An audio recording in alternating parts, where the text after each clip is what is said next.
If you're from Saudi Arabia or Middle East, this is why you're not winning global brands from the West as clients. My name is Saif. I built an agency that worked with the likes of Canva, the UNHCR, NHS, Primark, many of the global brands in the pursuit of building my group of companies. I noticed that most organizations and individuals weren't doing three essential things, or I call my 3S framework, to win the brands that they really wanted to attract and really wanted to have as clients. And think about it yourself. Do you want to be focusing on the bottom of the market, or do you want to be focused on clients that provide you the revenue runway, allow you to consistently scale over and over time, over and over again, so that those things compound? And why this is important is because there are subtleties when it comes to reaching high net worth clients. There are even more subtleties when it comes to reaching complex organizations that provide you and give you a lot of money for the work you're doing. And because you know these subtleties, because you're going to go on the journey of understanding these subtleties, this gives you the best chance, especially from the Middle East, whether we're talking Dubai, whether we're talking Abu Dhabi or GCC countries, whether we're talking Saudi Arabia, or even if you're a budding entrepreneur who wants to win the clients that potentially will change your business. So I call this framework my 3S framework. There are subtleties, like I said, especially for those who are looking to speak to people from the West, looking to speak to decision makers from the West, that you need to be aware of. The first step is knowing these 3S's very well. The first S in the 3S framework is the idea of being able to sell. So the sales flow, the ability to pitch and close your potential solution to these organizations and individuals when it comes to decision makers. That's the first S that we're going to be talking about. We're going to break down the formula that you can understand and integrate into your organization, but just for you as an individual, when it comes to your personal brand, and telling how to sell and pitch in a particular formula will give you the best chance to win these high net worth clients, global clients in particular. Then the step after the sales is understanding how to actually speak like the people you want to have listen to you. That's a really important attribute of selling to high volume organizations, clients that you want them to pay more than £50,000-60,000. The ability to speak like the audience that you're trying to serve is critical. And that actually then leads to the third type, the idea of being able to serve. So my 3S framework sounds very simple, but there are complexities and nuances that you need to be aware of if you're looking to go from the East to the West. And if you're a budding entrepreneur just starting your journey, and you've had good clients paying you just a few £100s for very time costly work, or work that's keeping you up all night, costing you relationships, this is what you need to be aware of when it comes to when a client pay tens of thousands, if not hundreds of thousands of pounds. And I say this because when we first started MIN, the organization I'm referring to for this particular model, the Muslim Influencer Network, the idea of the Muslim Influencer Network started with first charging clients £5,000. And this was actually unheard of in the Muslim space. We made a conscious decision to actually start to target global brands instead of local or Muslim organizations. And why we did this is we recognized that these organizations have more budget and it's better for your portfolio. That then attracts more clients. The more clients that are aware of you because you've worked with these global brands, can't remember where it's at, global brands, it creates like a loop of success. And that's what you're looking for. You're looking for your flight, right? You're looking for organizations who work with you to feed your future clients who want to work with you.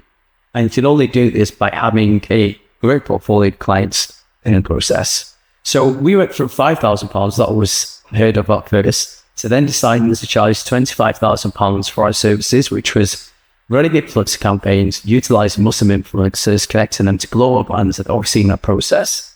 We then appreciated that there is a particular nuance when it comes to sales, when it comes to speaking, when it comes to serving your team as well as clients that existed in complex organizations. And a complex organization is an organization that probably has 3 to 5 decision makers in the process of making that decision to work with you or not. That's what I call a complex organization. Generally, they're a minimum of 1,000 employees. They have a lot of bureaucracy. There's maybe a lot of red tape, and the deal takes approximately 3 months as a minimum to close. A complex organization has a lot of subtleties and details that you need to be appreciative of. But these details, when put to this framework of sales, speaking, and then serving, it really breaks down how you can navigate that organization to convince them to pay you tens of thousands of dollars. So the first S is the idea of sales. What is it about sales that you need to be appreciative of when it comes to an organization? If you're from the Middle East, and now I've been here for over a year in Egypt, where I now live, and I definitely appreciated there's a lot of differences between cultures, especially from the Middle East to those trying to attract or those who are from the West. First, I noticed is to do with the sales structure. So generally, if you're speaking to people in particular from the UK, organizations, decision makers in the US, sales is done in a low context environment. So communication is low context. So that simply means a person from the UK, a person, an organization from the US wants you to go straight to the point. They don't need a lot of fluff. They don't need a lot of information. They just need to know it in an orderly fashion without any things covering that conversation. They want to know the benefit, and they want to know that pretty quickly, of why that organization should choose you as a vendor or service provider, as a potential supplier. And that's very different to the culture here, whether it be Egypt, whether it be the Middle East. The Middle East in particular is high context environment and culture. That means that there's a lot of conversation, a lot of decisions are based around trust, relationships, and you have to make sure that you've understood and appreciated the importance of networking and building familiarity before someone maybe decides to work with you. That's important, of course, in the West. But the West, the approach that organizations, individuals have when it comes to sales, is all about low context, high value, again, straight to the point.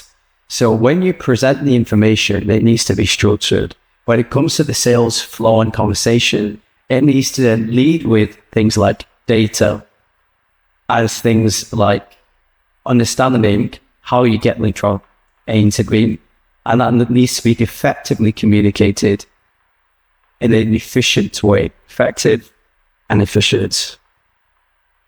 We're all living in a tighter world, but you definitely appreciate it more when it comes to decision makers in the West. And I give you the example of MIN, the agency that really built the revenue lines working with the global brands. When it comes to the experience, we really built it through MIN. What I noticed with MIN, because we led with the idea of connect with a global audience of 2 billion worth 3 trillion, that narrative hit on straight away as to the value that could be created by working with us. And we're not saying they're going to get the full 3 trillion. We are showing and demonstrating immediately that there's a big market. So lead with data, lead with numbers, and appreciate the big difference is the Western organizations, individuals come from a low context environment. And there's even differences between people from Germany, UK, even subtleties between people from the UK and the US. So generally, the UK and US, not low context environments, more straight to the point narratives, more data-led conversations, more what is the benefit first, relationship after. And once you've done that, you've then convinced them to give you at least some mind space, and that allows you to open the door. After you've understood the difference and spent some time appreciating that cultures have different communication styles and really getting into the nuance of high context versus low context. For example, body language is more important in the Middle Eastern culture, and the way that you make someone feel versus the way that someone is made to feel in the West will differ when it comes to decision making. Like in the West, you don't have to make someone feel good or help. They just need to know more about the benefits before they can actually believe that you're the person that they should listen to. when you go through the different cultures, when you really appreciate the different cultures and what needs to be present, that gives you the first window to understand how to close the sale. So you've then taken the step of doing that. You've then appreciated the differences between the cultures. You then need to lead in to yourself as a human being and then know what is your sales style before you start pitching. So a high value deal, we're talking in this particular instance, and I think above £50,000, a high value deal needs to be based on your ability to transfer trust and listen well. When it comes to complex organizations, you aren't just presenting that information to one person. Most likely that information is being passed around 3 to 5 different dynamics. Some of them will be in the room, some of them might be. And your ability to listen to the pain points that the individuals who are in the room present to you, and then be able to make sure that they see you recognizing what they are saying by just listening actively, gives you a chance to construct an argument in return as to why you should be the individual organization that they work with. And a great sales is just you winning an argument. That's really what it's about. It's not necessarily about debating. It's about you being able to convince that person that the conversation that they're having in their head as to why they shouldn't work with you isn't as important as the conversation is to why they should work with you. And you're winning the battle of mind space of making them believe they should work. And that sales conversation is demonstrated through, first and foremost, you understanding the context and how information should be presented. We talked about high context and low context. Then it's the idea of you being able to listen actively and demonstrate to them that their pain points have been hurt. And most of the time that I found when it comes to deals that are 50K plus, there isn't just one pitch to close. There is the introductory pitch announcing your organization to that particular individual or entity. Then they will bring other decision makers to the conversation. And then it's the value pitch. Why is your organization valuable for that particular individual or their entity? Why you need the right solution? Then once you demonstrate that, is then the specific solution for the specific pain point that they will have. And you being able to get to that third potential pitch, you get that through listening. You get that through actively listening and leaning into your own sales style. So my co-founder, Emily, and I class him, quote unquote, and he probably class himself or Monshari as more of an introvert, but he's also the best listener I've ever come across. He's also the best networker I've ever come across. And he also was very authentic in his sales style. Never tried to pretend he was anyone else or force a sale on anyone. He just leaned into the skills and his natural disposition. So that's the final component of the sales particular point of the framework, which is once you've understood the high context versus low context, the communication culture differences, then you've leaned into the idea of active listening and appreciated the value of that, because you're going to have to be able to get to that third pitch. So you need to be able to prepare and be able to navigate conversations of complexity to get there. Then you need to lean into your own authentic style for pitching your closing. So if you're an introvert, don't try to be someone you're not. If you're extrovert, you need to learn the skills that you maybe don't have, because listening is important, but also be able to demonstrate, if you're an extrovert, your ability to build relationships, convince people through eloquence and articulation. And then once you actually do the pitch to close the deal, you then are present to ensure they're onboarded. You actually deliver, which is the most important, and you deliver the solution that they came to you for. So sales is broken down to 3 things: idea, high context, low context, understanding communication difference, culture differences, active listening, and leaning into your authentic style. That then is connected to the idea of speaking. And speaking is important. Doesn't matter where you are as a founder, it's probably the most essential skill. In fact, Warren Buffett talks about the most important skill to him being the ability to speak in public. And I'd say you being able to master that is critical. We've already talked about the idea of pitching though. We've already said you need to lean into your authentic self. So what am I talking about here when it comes to speaking?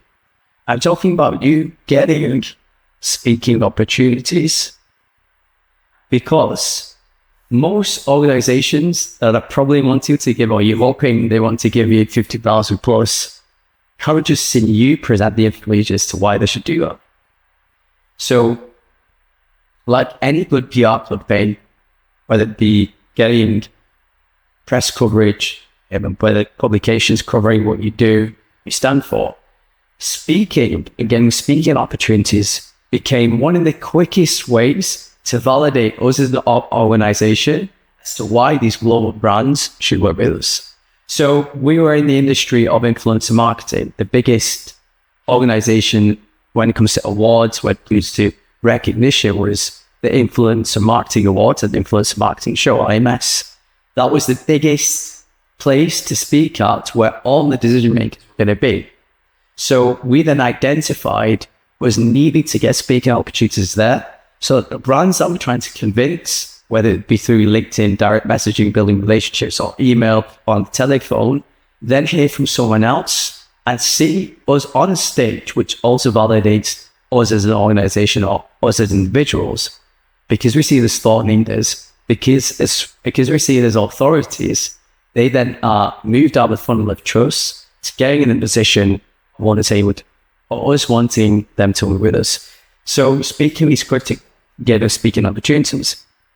There are 3 quick tips that I want to share, especially for the introverts when it comes to speaking, because you're going to have to master the skill. You are going to have to push through it, and it goes through just repetition, just you turning it over and over again and practicing until you get good at it. I talked in the previous video how once I was pitching at Facebook and I made a mistake drinking fizzy, sparkling water right before the pitch on no food. As I opened my mouth, literally I sounded like Kermit the Frog. I had to learn the hard way not to drink any fizzy drinks, not to drink sparkling water before pitches. The idea of repetition gives you insight and gives you the ability to iterate and to know what speaking style you have to convince the audience that listening to you. So repetition is the first thing, but I'm not going to include it as the 3 things that are essential to speaking better. That's just a non-negotiable. You're just going to have to put in the hours, put in the reps. What is a trick when it comes to speaking to the Western audience, getting these opportunities, is first and foremost, narrowing very specifically the solution. And we talk about the idea of micro niches that exist. You need to know just that narrow market first and foremost. Because if you're going after a global brand and you're telling them that you do social media or you provide accounting solutions, a global brand is already tied up in a long-term relationship for that one solution. That's never going to get you speaking opportunity because you have different and you haven't differentiated yourself in the process of that. And also, they already have other people that they trust. So why should they work with you? You need to narrow your focus. Narrowing your focus gets you the speaking opportunities. Once you've got the speaking opportunities, because you serve the global audience of 2 billion with 3 trillion, you help global brands reach them. Once you're on stage, you then need these 3 tips and hacks. First being the importance of looking down. Literally, when you're speaking on stage, there'll be many times, especially if you try to build a confidence of speaking, you need to be able to command the audience.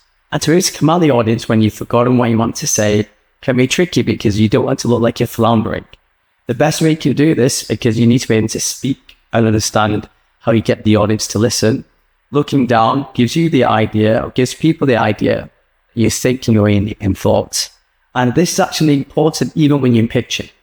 So you mastering the art of speaking not only benefits you on the stage if you're floundering or feeling like that because you find yourself time, you're giving thoughts. You're then pitching, recognizing you want to be able to get the audience to lean in. So speaking the art of convincing someone to get into a decision, that's the first thing. There are tips and tricks. There are 3 particular ones I'm going to talk about. So you master the art of speaking. Well, the second is pitch. So to be effective in sales, we're not just talking about doing a pitch. I'm talking about the tone that you have when it comes to ensuring when you have the opportunity to speak, whether it be on stage or whether me to convince this global brand to work with you, you appreciate, you don't want to be monotone throughout a particular pitch. You don't want to put people to sleep, especially if you're getting the pitch at a particular lunchtime slot on a slot straight after lunch. That's always like the funeral slot of pitches. So you need to be able to appreciate how to master pitch and tone. Because if you're speaking in one particular voice and you're not then mixing it up, you're going to put people to sleep and they're not going to listen. They might miss something critical. And what happens is you don't go to sleep. So for sales to be effective in sales, you need to know how to speak. Knowing how to speak has particular habits, tricks, tips, hacks that you can do. And we're talking about these three that are essential once you've got the opportunity to pitch and then speak effectively on stage. If you're floundering, you need to be able to use the idea of looking down.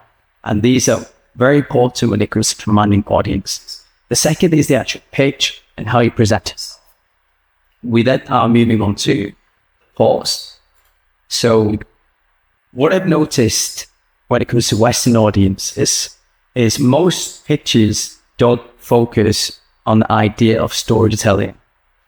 But when you are presenting and speaking, what is very effective is actually talking about your mission and vision, how you got to the mission and vision, and what is it that you're trying to help that particular organization achieve through your organization. And you put it in the storytelling format, and then you do it recognizing that there are habits and hacks like pitching with the right tone, like the idea of looking contemplative, reflective, if you even are feeling like it's floundering, and then using the idea of pause. Why is this important? Because in a world of chaos, in a world of information and almost information overload, when you help people slow down, you navigate for them the conversations that they're having in their head, where I told you for them it's easier for them to maintain status quo than to work with you.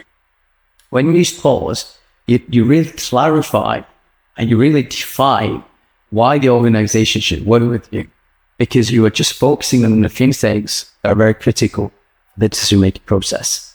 And that in particular, if you're from the Middle East, you need to appreciate that the Western framework of making decisions has some complexities and nuances. If you master it, then you'll be able to navigate them in a way to get them up, to get them to the point where they believe they should work with you. And that's the idea. So learning how to speak, so you convince your colleague. These are the hacks that we're talking about, but these are very tactical things that you can do. These are tactical things like looking down, pitch, pause. And then there's the idea of strategic things like getting speaking opportunities, being in a position where you see it as a thought leader, you aren't alone pushing it on others to try to convince them that you are. It's other people, other organizations that are validating you as a thought leader, as a person of authority, convinces this organization, because when they type in your organization's name or your name, they don't just see your LinkedIn that's trying to tell people why they should work with you. They see these entities that they trust, respect, admire, believe in, that are then covering you as an organization, that are then telling them that, no, this organization is legit, that is valid, and that's very important. And that then moves us on to the point of service, the idea of serving. When it comes to Western culture in particular, you appreciate that recognition is important, but that recognition and that appreciation of the individual needs to be based on the idea of providing them critical feedback first, because growth is critical to the idea of service. So we know that growth, recognition, and recognition are important anywhere. The idea of being seen, the idea of being appreciated. We know that these are important anywhere, but I argue for people from organizations and people from the Middle East, these are even more important to achieve, because working with a Western entity, global brand from the West, with you is that prestige that I know is important to the Middle Eastern community. The idea on the value of respect, why is it that we want to work with global brands? Generally, beyond the payday, it's because we know that it's going to bring us these three things. And these three attributes are essential attributes, almost foundational pillars of the culture and community aspects, in particular the attributes that allow individuals, whether it be peers, family members, friends, to appreciate you've achieved, even more so in the Middle East. So when you combine sales and speaking, to get here, you need to be someone that demonstrates you can serve. Because in particular, let's say in the Middle East, the idea of trust, the idea of familiarity, building relationships, these might come first to a decision-making process. We then talked about the idea of the UK, US being more local types, data, and being straight to the point, throwing out any fluff, being very effective in communicating the solution versus the problem, presenting that information forward first. You being able to then speak well will then be in the position of you being able to serve excellently. And why is service, particularly in this space, important? Because to win global brands, you need to be able to serve really well to the idea of moving them through the funnel of whether it be the campaign that you're trying to deliver, whether it be navigating the different decision makers that you have in the process. If you can serve one individual well, you won't get the other three in the room. If you don't get the other three in the room, you're not going to win them as a global brand, as a client. And that service actually is demonstrated. One little hack and tip, probably the only one that I'm going to share when it comes to this sales process, is in maybe the Middle Eastern culture, you wouldn't bring any junior team members to that decision-making process or that particular final pitch. Because you are the seniors, you are the founders, and the best people to sell that product or service generally is the founder. You believe there is no need for a junior team member to be in that decision-making process because you're the people of authority. I actually want to introduce you to a hat that's really important, which is a note-taker hat. And you just bring in your own note-taker to a final pitch. That could be a junior team member saying, by the way, this is Charlie from our team. He's been with the team for the past 8 months, doing an exceptional job. We want to introduce him to yourselves because you're a global organization, really admires your work. And he also adds a different lens to the ideas we can present, maybe some seniors. On top of that, he's going to be making meeting notes. So if anything gets missed, he can then summarize and be sent out. Most founders are fearful of the threat, fearful of junior team members knowing the details of sales and pitches being closed. And then, okay, if team members know how much this is worth, then we're going to have to make, we're going to have to pay higher salaries. But to the West, demonstrating that you trust your junior team members and showing them that you don't fear the people in your organization, but you empower, is a little hack to service that organizations in the West want to see, because it gives them an insight into the values of your organization in return. And business isn't much more complex than this. It's just you knowing these three things and doing them so well. And think about the difference you make to your organization. It's probably going to be the difference between your organization being worth a few 100,000 to being worth a few million. If you serve really well, you then get retainers. And that in itself then allows you to demonstrate your portfolio to other potential global brands. Wait, you've worked with Primark, you've worked with Gymshark. We want to see the work that you did with that. Maybe this organization is Nike. Maybe this organization is Canva. They then see so other global brands worked with you. And they believe you have that capacity because you serve them well. How long have you worked with that? Oh, not just one campaign. You've been on a retainer. Or you've worked with them for over a year. You worked with them, like in our case, we worked with Anchor Butts and Arla for over 3 years. Wow, that's incredible. Can we see some of the work? Just because you took care of the details, you appreciated the nuances. Don't be an organization, don't be a founder that doesn't appreciate the 3S framework. Don't be an individual that leaves millions on the table by not appreciating the subtleties between your organization, yourself, in the East or the Middle East, whether it be Saudi, Jesus, other people in the West. I'm safe. Hopefully you found this video